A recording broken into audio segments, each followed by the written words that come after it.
Pulling up to Mickey D's just for drinks? Oh yeah, that's me. Nothing extra, just perfection and a straw. Coming in hot for the coldest cups on the block. Because there are drinks. Then there are drinks from McDonald's.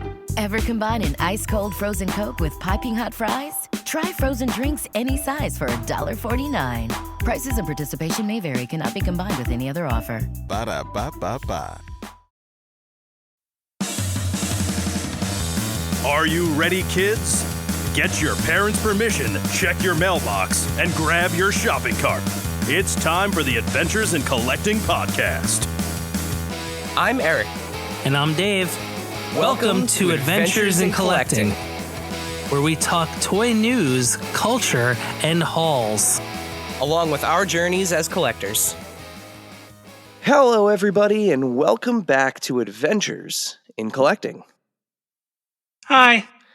Dave, we are here. You, by the time everyone is hearing this, you will not be here. You will be in another country. I will. I will be overseas. You will be posting pictures of Smythe's toys? Smiths, I think. Yeah. I always want to say, I always want to pronounce it like with the I sound, like it's Smythe from the Spider-Man animated series. I'm hoping to find one. I don't know, like I looked the list of locations, and I'm like, I know those are cities, but I don't know like where they're near or where I'm near. So, well, yeah, I know of a couple places I'll be, so hopefully there's one nearby. I'm hoping you can find one, because that'll be fun. Yeah, amongst other like things like fun vintage shops or something. Like sticky toffee pudding and chip buddies. And yes, beans on toast. I meant like, well, there will be food, but I meant like food. vintage shops and like a toy shop. Yeah. Are you actually? We're totally going off the rails real quick here, but did you see that Frank Turner is doing that? Like, are you going to be in the area when he's doing that? No, I'll be home by then. Okay, all right. Just for anyone that cares, music related. If you are a fan of Frank Turner, you probably heard about this already. But the man who is like a touring machine is going to try to break the world record by performing in the most cities within a 24-hour period, and he's got like 14 something cities lined up. Yeah. Like and locations lined up, so that's gonna be fun to follow, because I'm sure his social media will be absolutely alight that day. Yeah, I'll be at a Manchester United game at some point. There we go. Get a new scarf. Yeah, because I don't know where mine is. Yeah. So, but yeah, Dave, is there anything else that I shouldn't do right about now? Bury the lead. Yeah, I don't think you should do it. No. It's been a wild time lately for indie toy makers and Kickstarter campaigns. We last week, if you haven't listened, definitely check that out. But we had Jason Bienvenu, returning guest from Spiro Toys, on talking about Animal Warriors of the Kingdom. And as of the recording of this episode, they absolutely crushed it. Fully funded, plus a ton of unlocks. They unlocked birds. So congrats to Jason. Prior to that, friends at Nacelle Toys had, of course, their Expanse Kickstarter, which also was successful. And today's guest is going to be another successful Kickstarter campaign. We know it. We're calling it now. This week's guest joins us from the far off reaches, a place familiar to us but outright alien to most, New Jersey. Here to talk about his new Kickstarter campaign, Galactic Valor, we welcome James from Foxforge Toys. James, welcome to Adventures in Collecting. Hello, thank you for having me. It's an absolute pleasure. Thank you for calling in from the far reaches of northern New Jersey. Yeah, welcome aboard from nearby. Yeah, I think it's great that we're legit, like not even like a 15-minute car ride from one another. Yeah, we could have literally, most of these we can't do in person. but we could have done this one in person if we really tried. But Yeah, for sure. for audio purposes, the isolation is actually better. It enhances the mix, if you will. So before we hop into our main discussion here about Galactic Valor, the first question that we ask all of our guests, since this is a show about collecting, what are you currently collecting, and what are some of your recent pickups? Yeah. So I've been collecting. I'm a big, huge Warhammer 40K fan. So I'm super happy that we've gone from like 3D miniatures to now like full blown posable action figures of like Space Marines and stuff. So I just recently picked up a McFarlane Toys Terminator, Ultramarines Terminator. So I'm happy with that. It looks menacing on the shelf right now. And then I picked up a Hot Toys Commander Fox figure as well. So that was I've added that to my D12 shelf as well. Amazing. Nice. Yeah, those Warhammer figures. I like that he's kind of McFarlane has kind of continued the tradition of putting out like the blank, like paintless ones so that people Yeah. can, the same way that they, paint the miniatures can now paint the big guys and have them move Yep. around. So yeah, it's a fun little tradition that he's kind of continued there. Yeah, for sure. So before we get into the Kickstarter, tell us a bit about Fox Forge Toys and how did you get started with toy design? Yeah, sure. So it all started when I was working for Toys R Us Corporate. I was a part of their product development branch, so I was focused on their private label products. I got to learn about like the product development life cycle process and how to turn an idea and a concept and a drawing basically into a physical product that you would see on store shelves. So as I was learning and talking to factories and um, understanding the process and all these other crucial like details when creating things, I was like, wow, I would love to apply this to like my own ideas and concepts that I have for like a toy, for like an action figure line. So in 2018, I launched Fox Forge Toys. It started off with just working with sculptors, 3D printing them, and then selling them as these Stardust figures. That was our first line we did as just 3D prints. And then we did a Kickstarter campaign for that. And then we got funded. And then I was able to, work with factories and get our sketches and ideas into people's hands, which I thought was amazing. So I can't wait to do that with Galactic Valor. So I didn't realize that your background actually came from Toys R Us. Well, unfortunately, you were likely, based on the timeline you were saying, you were likely there, during those kind of dying days of the Yeah. company. But what was it like to be part of such a a formerly renowned company, something that like we all hold so dearly? Yeah. I mean, it was like right out of college. It was basically like, the dream job, like what you're this massive corporate office that could hold like, I think anywhere from like 3,000 to 4,000 employees at a given time. There's massive office.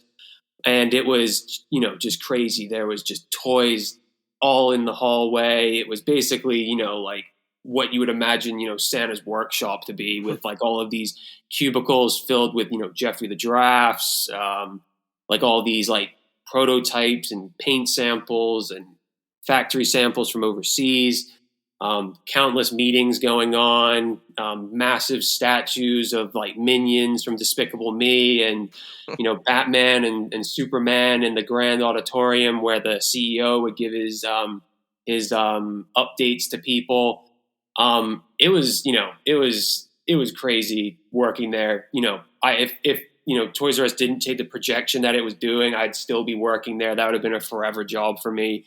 But unfortunately, it went out of business the first go around, so I lost my job. But I think the reason, if I was still there, I don't think what I'm working on would have happened, because you have like all these things where you're not allowed to do certain things when you're employed for the company and stuff like that. So it was definitely a good, it was a massive learning experience, and I was able to basically take all of these learnings and apply it to what I'm doing now. So I'm very grateful for it, and for all the, coworkers and bosses that I worked for, because they've definitely had really good input for what I'm, trying to produce now. Yeah, it's still weird driving, because we grew up in northern. It's weird New Jersey, driving yeah. past what's now an Aldi. Well, not even that. It's where I am. In order to get to some places easier, like every time I go to Zap Comics, I pass by the old headquarters, and the sign, instead of saying what one Joffrey Way or Jeffrey Way, I think they have just like a crude plaque over it right now just to block it. But just I always remember just driving past that corporate headquarters sign, and it was almost like Willy Wonka in the Toy Factory, wonder what goes on behind those walls, sort of thing. It was amazing, especially during the holiday times. You'd have it to be where you could bring the workers could bring their families in, and you'd have it to be where kids were driving down in the big, huge, our remote controlled RC cars down the hallway, and all that stuff. It was a remarkable workspace, that's for sure.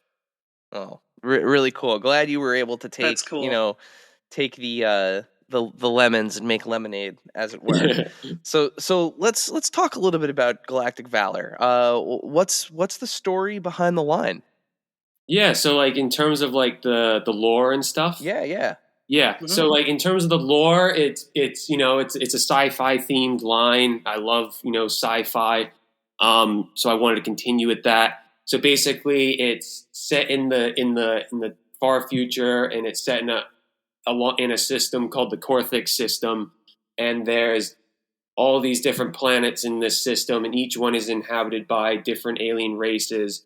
And as time progresses, the alien races get more scientifically advanced. They start exploring. They start coming across one another. Then tension builds up. So as the tension starts to build, there's wars and there's further escalation. But while they're focused on all of this, trying to survive and overcome one another, there's this bigger outside threat that's looming, and they need to decide, all right, do we want to continue fighting one another and probably all get wiped out, or do we want to all band together and take on this one big massive threat that is now starting to impose on their system? So that's the overarching idea and story behind Galactic Valor, and who these characters are in the initial offering of the wave. Nice. So Galactic Valor is the second 112 scale toy line that you've made. And you talked a little bit about this before from the Toys R Us experience and, the initial Kickstarter and such. But what did you learn from Stardust that helped you develop Galactic Valor? Yeah, so Stardust was basically get the ideas out there. I can now say that I've brought an action figure line to the market, so I know I can do it, and I can do it efficiently because the quality of the product was really good. But as I'm going to conventions and I'm listening to people, and you see these long lines at these exhibitor booths for Four Horsemen, Spiro Toys, Action Force, Valaverse, and all that, and it's let me start talking to these other collectors, and what are they like, and what are they looking in for in action figures. So it was a lot of taking on a lot of feedback. Stardust did incredibly well. We were super happy with it, but I wanted to push it to the next level, and it was basically what I found out was higher detailed sculpts, more articulation, soft goods, pinless joints, removable armor.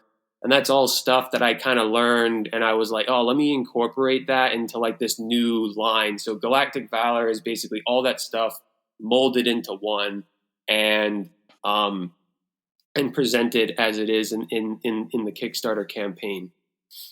Yeah, I mean those Stardust figures, even to this day, I was what kind of took me back when you first put one of them in my hand actually was how good they felt for like a you know indie action figure company. Like just the way that they moved, the way that the joints felt, the way that everything held. Um, you know, it was remarkable. Usually you don't get that. Like something feels Hmm. kind of off, right? Like the plastic choices maybe like they felt very complete. Yeah. So going from that to then the prototypes that we had, which again, thank you for letting us play, but Yeah. the Yeah. prototypes, it's a night and day. Like as good as those Stardust figures felt and how good they moved, it's just like going from that to those prototypes was like, whoa, this is forget night and day. This is like a different galaxy, pun intended. Yeah. Um, it really is remarkable how different they are. And again, that's no knock to the Stardust figures. Yeah. Those were fantastic. Hmm. I mentioned the matte gray, kind of unpainted. You guys put a couple of those out as well, which we have.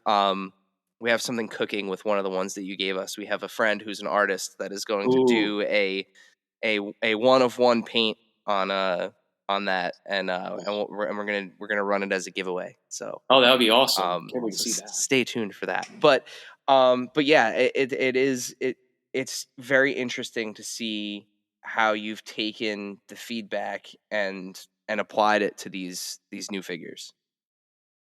Yeah, Yeah. the evolution is outstanding. Thank you.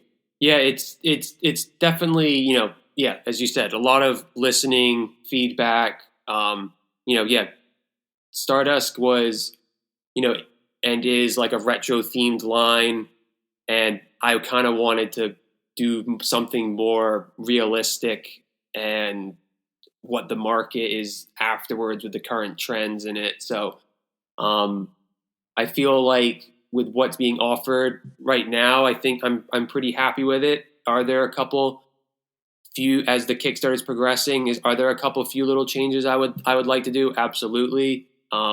So we'll see where we get with the Kickstarter campaign.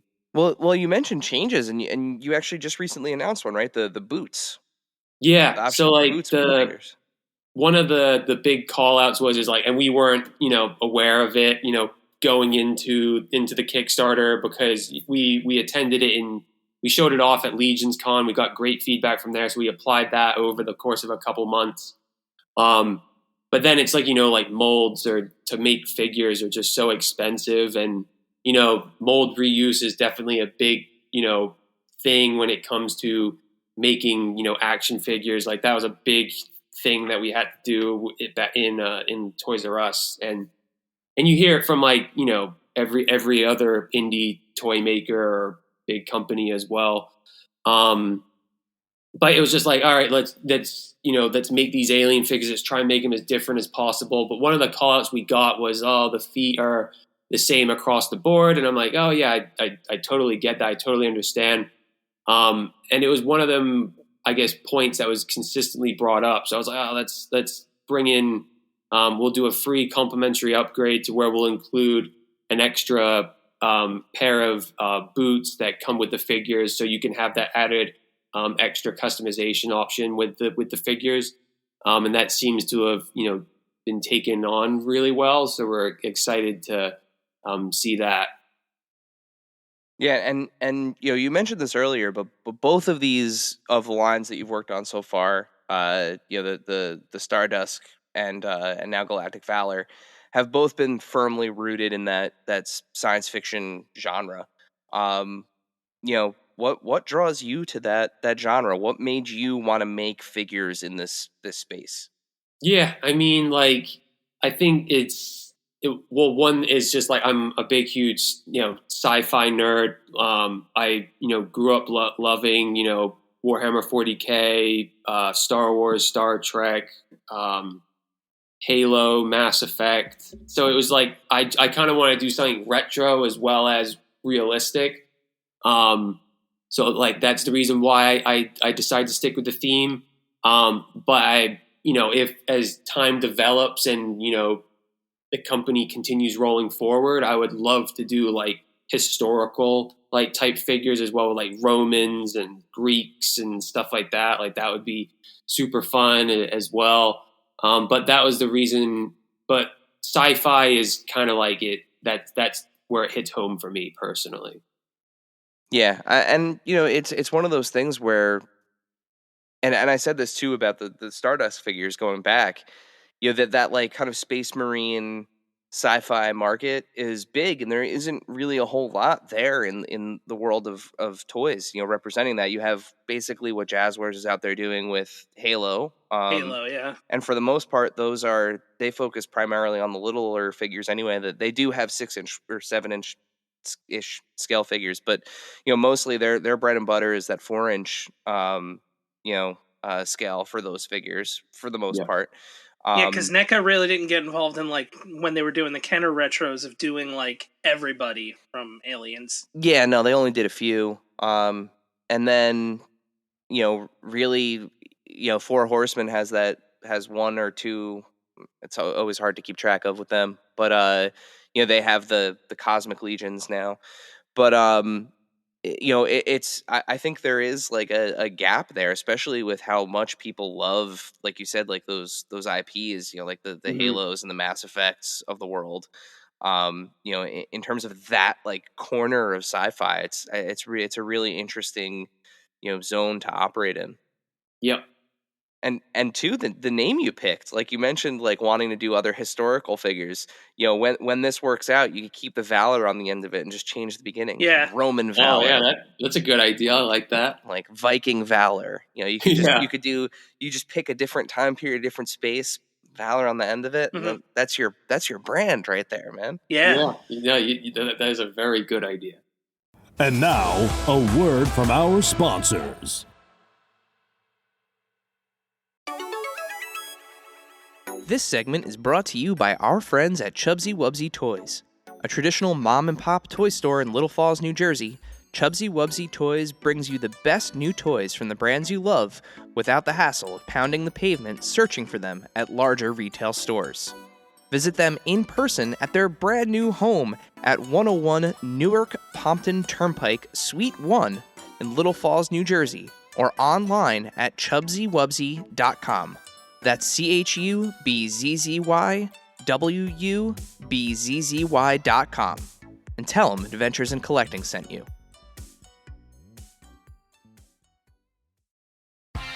Are you thirsty? Well, guess what? That's your brain telling you you're getting dehydrated. Put down that action figure and up your hydration game with show sponsor, Liquid IV. Liquid IV hydrates 2 times faster than water alone with 3 times the electrolytes of traditional sports drinks, and it's easy to use. Rip open a pouch and pour one of their delicious flavors into a water bottle and shake it up. I'm a huge fan of the cucumber mojito and golden cherry flavors, but with more than a dozen to choose from, there's a flavor for everyone. So whether you're on a long toy hunt, spending 10 hours on your feet walking your favorite Comic-Con, trying to get to sleep, or recuperating after a gym session, stay hydrated and healthy with Liquid IV. Get 20% off when you go to liquidiv.com and use code AICPOD at checkout.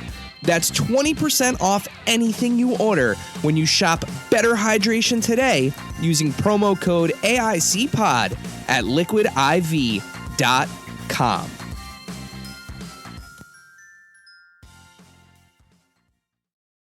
And now, back to the show.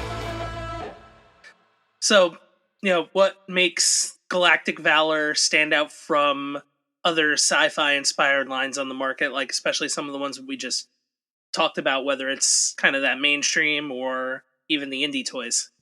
Yeah, I mean, obviously there's a lot of, different like IPs out there in the action figure world. I was kind of, I did a lot of research and I was kind of looking at a bunch of different lines out there of like what is like the best articulation and stuff like that. So I feel like with what it's currently providing, I'm happy with like the removable armor, the pinless articulation, ankle rocker joints, the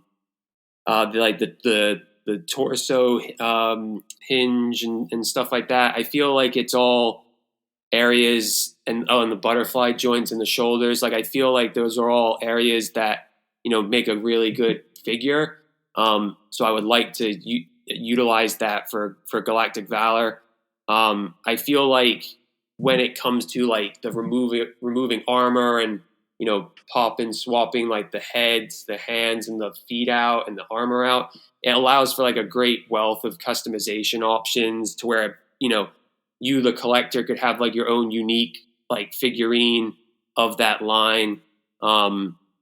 Especially with that, when you see customizers and all that like go at it, and they make like basically the figure that they've taken from you and then make it 10 times better with just a couple easy quick fixes. So like that's kind of like the part that I'm most excited about. But yeah, I think that's like what I feel like kind of helps differentiate is with Galactic Valor, and it's just like the passion behind it. I love making this. I'm a collector, so I try to hit all the nails on the head that everyone would want. And yeah, so like that's kind of how I feel, and how I feel Galactic Valor can be good for the toy market. Do you think it's it's challenging to kind of strike out with like your own IP here? Like most of the toy lines that are out there, especially now, like nostalgia has been kind of such a big seller, in the past 10, 15 years, driving everything. Is it exciting for you? Is it nerve-wracking? Is it challenging to like think about your own IP going out there and kind of competing against all of these other like really well-known, name recognizable brands? Yeah, I mean, like I think the first part is starting with the idea. You start writing everything down. That's a lot of fun, and then getting the drawings made, getting the 3D sculpts made, and writing down the story. That's all fun, and I really enjoyed working with friends and family and getting their input on like the line and stuff like that, and then listening to feedback at Legions Con and ToyCon New Jersey. It's all and it was it's been such a blast making this line for me personally. But yes, as it comes to like, hey everybody, here's my idea, what do you think about it? And it's basically trying to get people to resonate with it and all that stuff. I think it's the coolest thing ever when people start, like making, comments about it and, finding interest in it and saying the character names that you've come up with and all that stuff. I think that's like so cool. But yeah, once it gets to like the big part where it's like, all right, I don't have, $80,000 to, get this going myself. I need to go to Kickstarter and I need to have the community help me get this up and running. Yeah, like that's definitely nerve wracking and all that stuff. But, I'm confident. I've had a lot of fun making it. I'm willing to listen to feedback. So, and I feel like I've applied some of that to the line as it's been progressing. So yeah, I'm that's how I feel about it at the moment. Yeah. And I think that's kind of one of the benefits too between like an quote unquote indie toy versus a quote unquote mainstream toy is like if you look at Star Wars or you look at Star Trek or you look at Halo, the story is the story.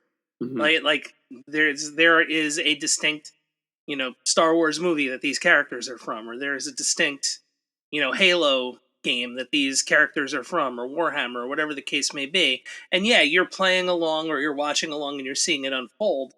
But for a new IP, like the story is happening as there's a new wave, right? Like the story is ever evolving. Whereas here's this hour and a half, 2 hour thing. And you're also the master of that story. Yeah. You're creating the story. You're figuring it out as you go. And I think that's a huge advantage based off of, or that's like a huge kind of selling point, is you're seeing everything evolve as it goes. Yeah, no, I definitely agree with you. Like the characters that are in the initial offering of the Kickstarter, they're just some of the characters that are in the story. There's countless other characters that have yet to be revealed. Like there's a lot of concept art that I haven't shared and stuff like that. So it's gonna be, it's been a lot of fun, making this and developing the story, and it can basically lead down a bunch of different avenues. But I'm definitely excited with what the future holds for the line, definitely with the ideas that are there. So you mentioned kind of taking feedback and pivoting and applying that to, some of the decisions that you made about this line, and and the Kickstarter campaign itself. But what really, kind of inspired the overall like aesthetic and design of these characters? Because again, like, going from Stardust to this, it's such a contrast and so different, but these characters also kind of fall into that. I used a much more clever term for this the last time we talked about it, but it's like new but also familiar at the same time. And Hmm. it's one of the that I think that makes it kind of easy for people to connect to. Like, I know I made not a it was not a joke or a dig at all, but when I first saw your main villain, um in hand, the first thing I thought of, like, was Galaxy Quest. I was like, Hmm. this looks like the main villain a little bit, like reminds me of the main, especially with the once you put the cape on him, and like he's brooding and he's menacing, and like you could picture him standing on like the deck of a big ship looking out Yeah. like a giant window as he's like ready to like siege a planet. um but like I love that. I think that's awesome that there's that like just tinge of familiarity to it. But where did these designs kind of come from? Yeah. So like, I mean, these are all like ideas that have come from, like, obviously, growing up with all these different sci-fi, stories and stuff like that. But I've always been a fan of, like, with the aliens, there's like, like there's Jurassic Park. That was a big thing I absolutely love. So like there's a lot of like reptilian vibes in there. I also think it's amazing like how you brought up Galaxy Quest. Loved that film as a kid. So I didn't realize that until I looked him up, and I was like, huh, oh yeah, it does look like him. Um, so that's all. I love when people bring up like, oh, like this looks like something out of this looks like a Halo alien or something like that, and I'm like, it makes me happy because that is obviously it resonate. It helps it makes the line help resonate with them. So like that's kind of like where the ideas have come from. Is just all this, past and current love for all these different things in the sci-fi space that I absolutely love. Yeah, so as you close in on the funding goal, and as of airtime, we're in that final sprint. So let's keep everything moving, everybody. But what are the future plans for the line past the campaign? Yeah. So like with the campaign, yeah, we're closing in on the funding goal. Like, I mean, I'm blown away as it is with what we've achieved already. It's kind of been like a really surreal experience with like the exposure and like how many people are talking about it. So the plans are, when in the Kickstarter campaign, I have it to where there's like some pretty good stretch goals in there. So with like the Nexus, it's like a brand new, like 100% new molds from top to bottom, which will allow for to where we want it to do, where you can pop and swap the heads off the aliens because aliens become more involved with Nexus. And then we also have on there the Warmock, which is basically this massive like brute of a beast that stands like roughly 9 inches tall. So like in that campaign there, we kind of wanted to highlight like this is the ideas that we have, and like these are the different types of avenues that we want to take, and how serious we are with wanting to expand the line. We want to do like like little, personal sized vehicles for the 1/12 scale. We want to do more aliens. We want to bring in more factions. Like a great example is like the current Spiro Toys Kickstarter that just ended, where they just did countless amounts of different molds. And now where they've achieved that, they can go down so many different avenues with so many different types of different animals. So that is kind of like where I want to take it. I want to unlock all these different molds so we can do so many different characters. Time will, that'll take time, but I feel like we're definitely off like in a good direction. So, again, as of airtime, there's roughly 48 hours left to go on the campaign. If there's anyone that's on the fence in these kind of final days in that final sprint, what would you tell them to kind of gently nudge them on the onto the other side of the fence to back this campaign? Yeah, it's. I feel like it's a line that definitely tugs on the heartstrings for all sci-fi lovers. I feel that it complements a lot of lines to where it can be compatible with a bunch of different action figures. Like I've heard from people at conventions, like, oh, these would go great with Cosmic Legions. These would go great with Star Wars figures in like a cantina scene.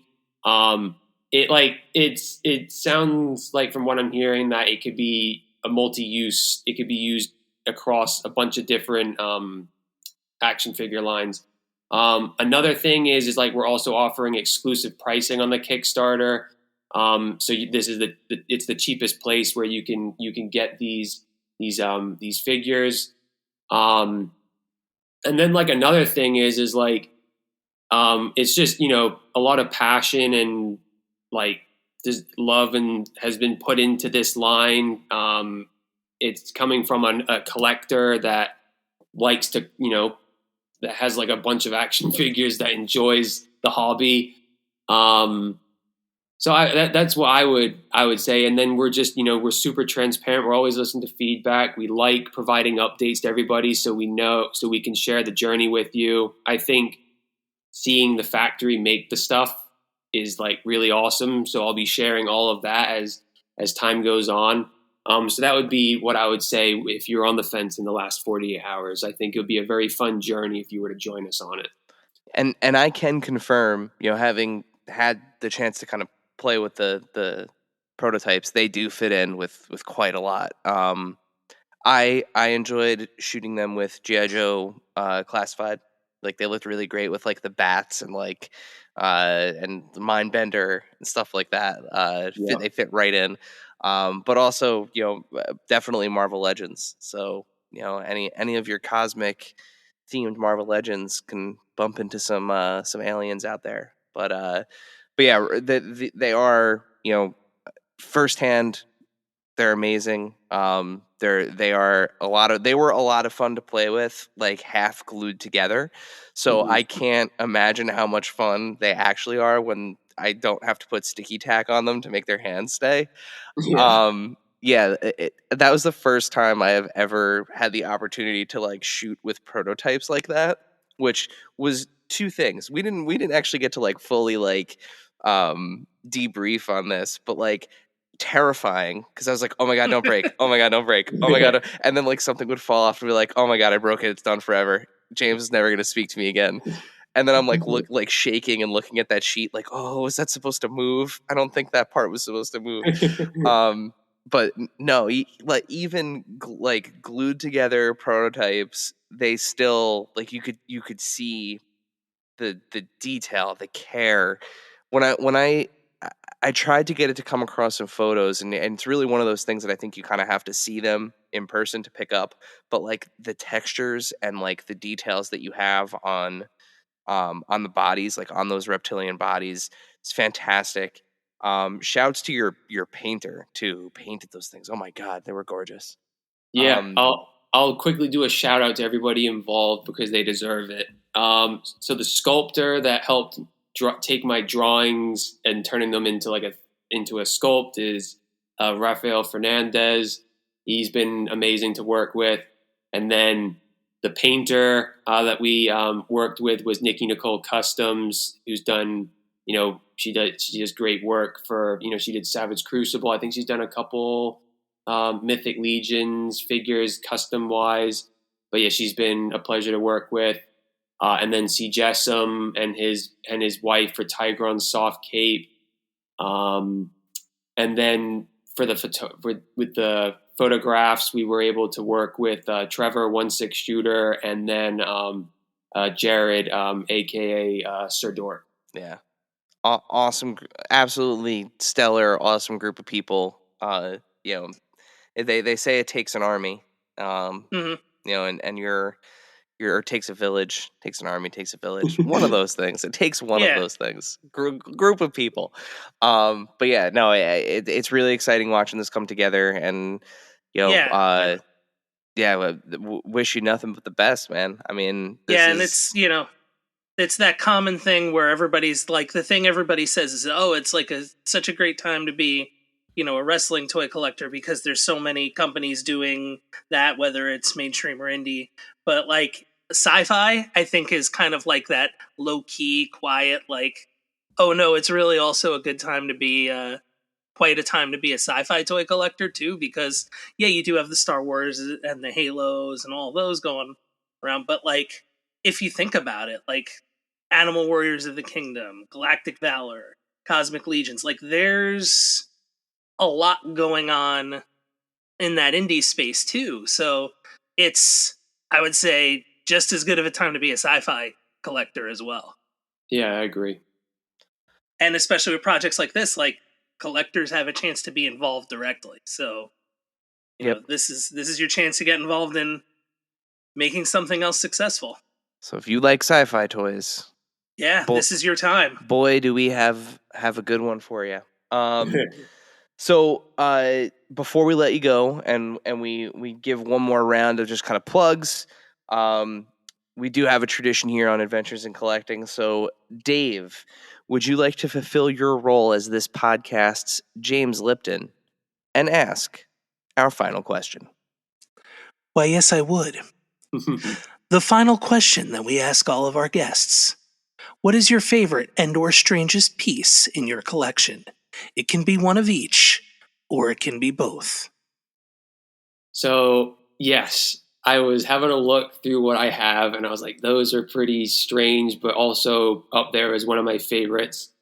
It's a, there's action figures and there's designer toys. So there's this designer toy artist that I absolutely love called Flaw Toys, and he does these translucent, it's like a translucent plastic, and then inside of it is like a skeleton, and it's called a stranger. So it's kind of, you have to look it up, but the company or the artist that has it is called Flaw Toys, and he has all these different types of like translucent figurines that he does, and they're really awesome. Oh my God, these are beautiful. Yeah, I have an orange one. I have a cyan one cool. that glows in the dark, and then I have a silver and gold one. Oh man, I like that he does no face too. The translucent no face figures from Spirited Away. That's awesome. Yep. Very very cool. And that's really cool. Shouts to Flaw Toys. That's awesome. Very very cool. That definitely that's a first for the show. We have not heard of Flaw Toys or seen this before. And are they glass or are they resin? It's like super polished resin. Okay. Wow. Yeah, that's really cool. Yeah. I like this one with the roses in it. That's cool. Oh yeah, look at that. This guy's clever. This is pretty cool. Hey, if you're listening, Flaw Toys, reach out to us. Let's have a conversation on the show. All right, James, that's fantastic. Thank you for cluing us into that. That's great. So before we say good evening, one more time, remind our followers, our listeners, where can they follow Fox Forge toys on the internet? And most importantly, where can they back Galactic Valor? Yeah, so if you want to stay up to date with everything Galactic Valor and Fox Forge related, we have our Instagram and our Facebook, which is Fox Forge Toys. And then we also update our website occasionally, but we'll be doing it more as time progresses as we're into the final stages of the Kickstarter, but foxforgetoys.com. And then if you want to find the Kickstarter, if you type in action figures or Galactic Valor on Kickstarter.com, you can find the campaign there. Awesome. And we'll make sure to put links to both of those, both the Instagram account and the Kickstarter in the show notes, just in case you have the chance to go and tap away. That way you don't have to go searching and finding things. You can just go right to the show notes and tap to follow, and most importantly, to back Galactic Valor. James, with that, I think that's a wrap. Again, like, good luck. You're almost there. It's the home stretch, so hopefully by the time this airs, you've already crossed the finish line, and we're talking about, we're looking at stretch goals. But you're so close. I got a good feeling. Thanks, I appreciate it. Let's see what happens. I'm excited. All right, Dave, send us home. Let's get some more toys made, everybody. Thank you, dear listener, for hanging out with us today. Subscribe, rate, and review us wherever you listen, and then tell your friends to do it. Thanks also to Joe Azzari, the golden voice behind our intro. Our music is Game Boy Horror by the Zombie Dandies. Find more about them both in our show notes. Follow us on social media at AIC_podcast on Instagram and Twitter. Stop by and say hi, show us your toy hauls, and share your toy stories. Maybe we'll talk about it in a future episode. Don't try this at home. Void where prohibited and some assembly required. Each sold separately, not a flying toy. Consult a physician if your toy run exceeds more than 4 hours.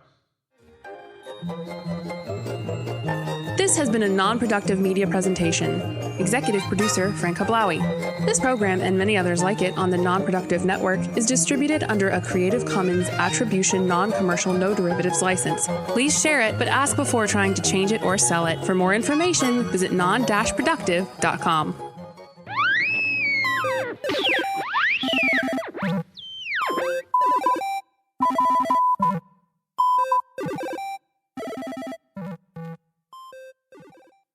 Support for this podcast and the following message come from Corient. Corient provides wealth management services centered around you. They focus on exceeding your expectations and simplifying your life. Corient has been helping high achievers just like you enjoy their lives more fully, preserve their wealth, and provide for the people, causes, and communities they care about. As one of the largest integrated fee-only registered investment advisors in the U.S., Corient has deeply experienced teams in 23 strategic locations. Corient has extensive knowledge spanning the full spectrum of planning, investing, lending, and money management disciplines. Leverage Corient's exclusive network of experts to craft custom solutions designed to help you reach your financial goals, no matter how complex they may be. Real wealth requires real solutions. For more information, connect with a wealth advisor today at Corient.com. That's Corient.com. Corient.com.